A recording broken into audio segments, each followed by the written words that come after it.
Hey there, welcome back to IST, and continuing our lessons on computer parts. Today we're going to go talking about cooling. And cooling a PC is very important. You don't want your parts to overheat and start shorting out or losing their lifespan. Now, cooling a PC, there are two main kinds of cooling. There's air cooling and water cooling. We're going to talk about air cooling first. Now, air cooling is the way of cooling that most PCs use. You would see in most PC builds.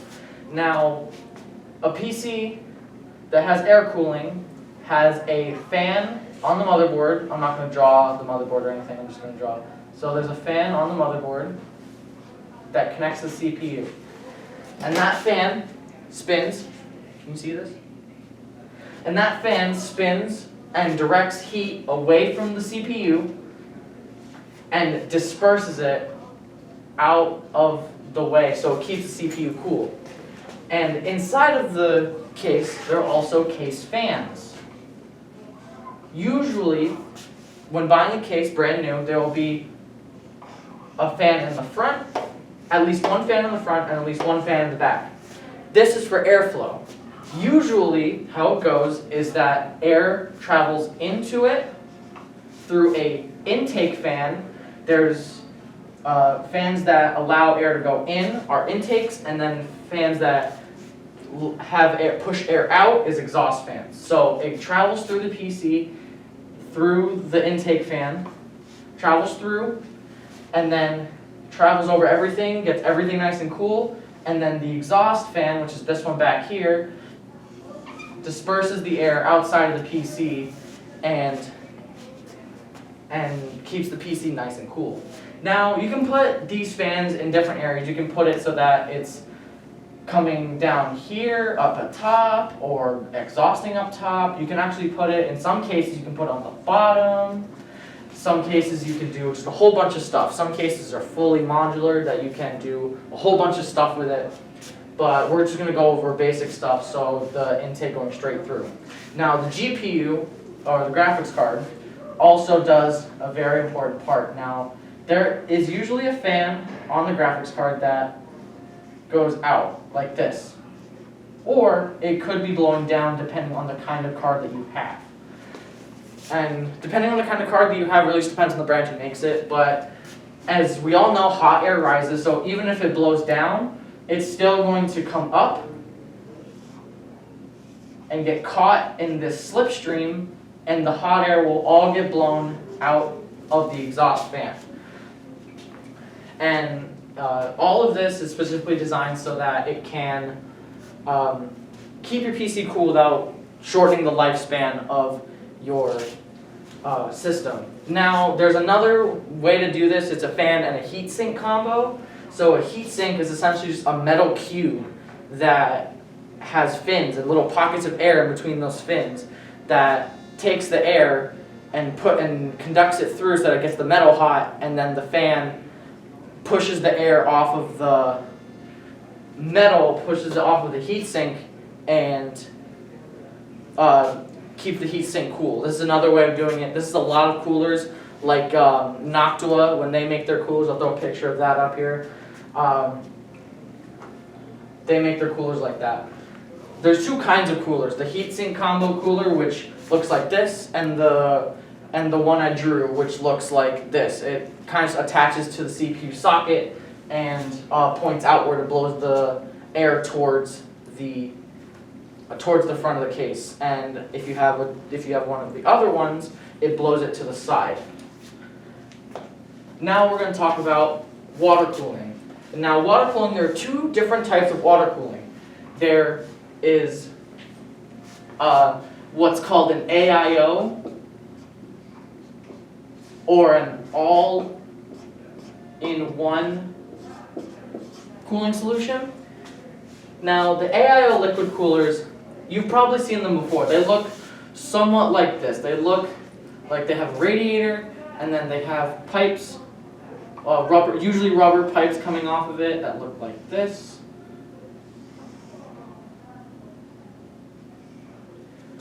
And then it connects to a pump that connects to the CPU socket.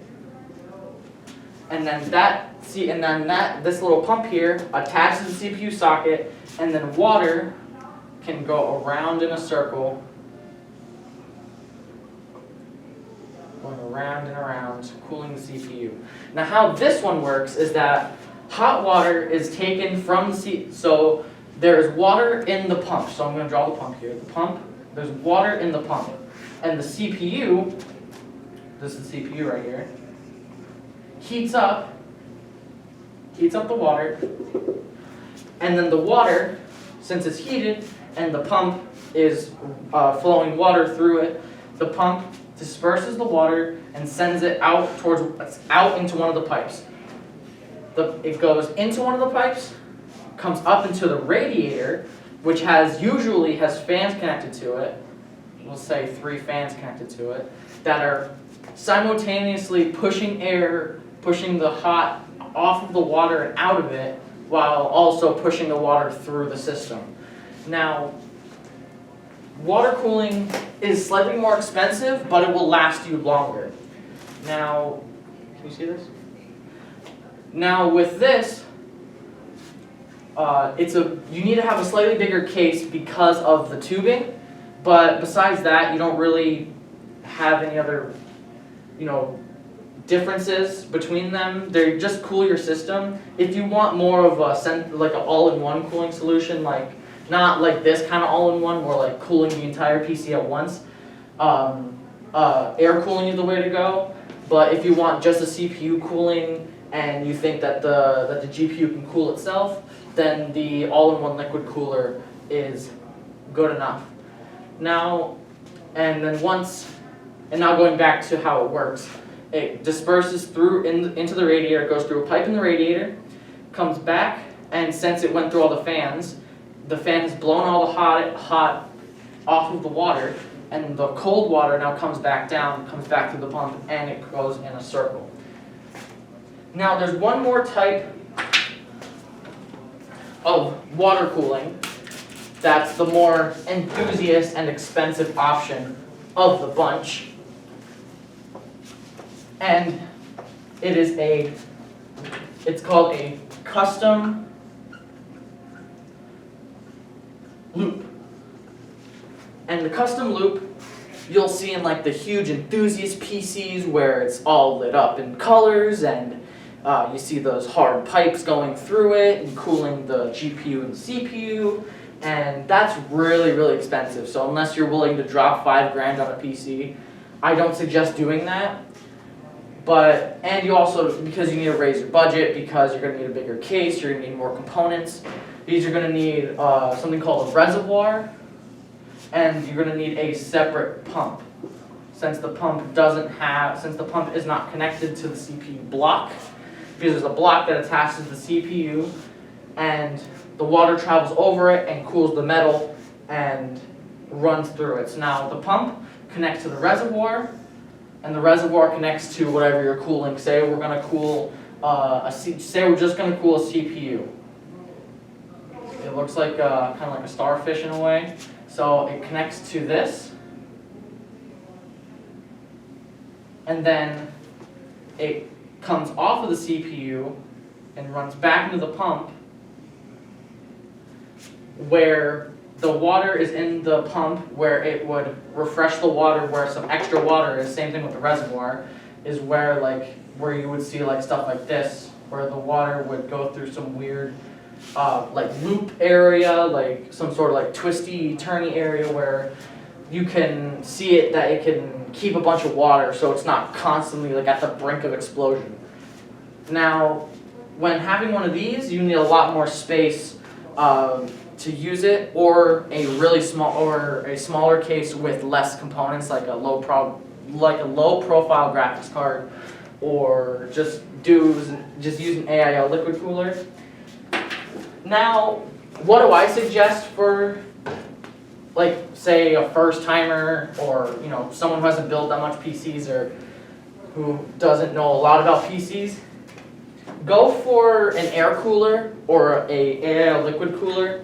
The AL liquid cooler is good for like high class gaming, like if you're gonna play some Cyberpunk 2077 or Warzone or something like that.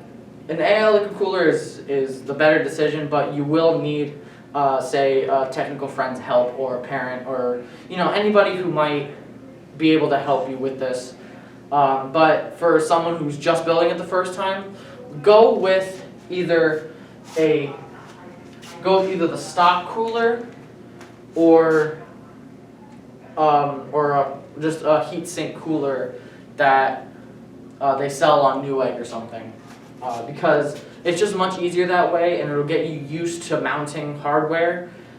And once you build a couple of PCs or something, or upgrade a couple of times, then it'll give you the opportunity to get the AL liquid cooler, or heck, even get the custom loop running and make this like a baller PC that is not going to be upgraded for a while. So, and there are a couple of things that, in a custom loop, there are a couple of things that you would need to do. Like, example, don't use like regular tap water, because of all the minerals and everything that's in that tap water. It's not very good for the plastic of the loop or even the parts inside the reservoir and pump.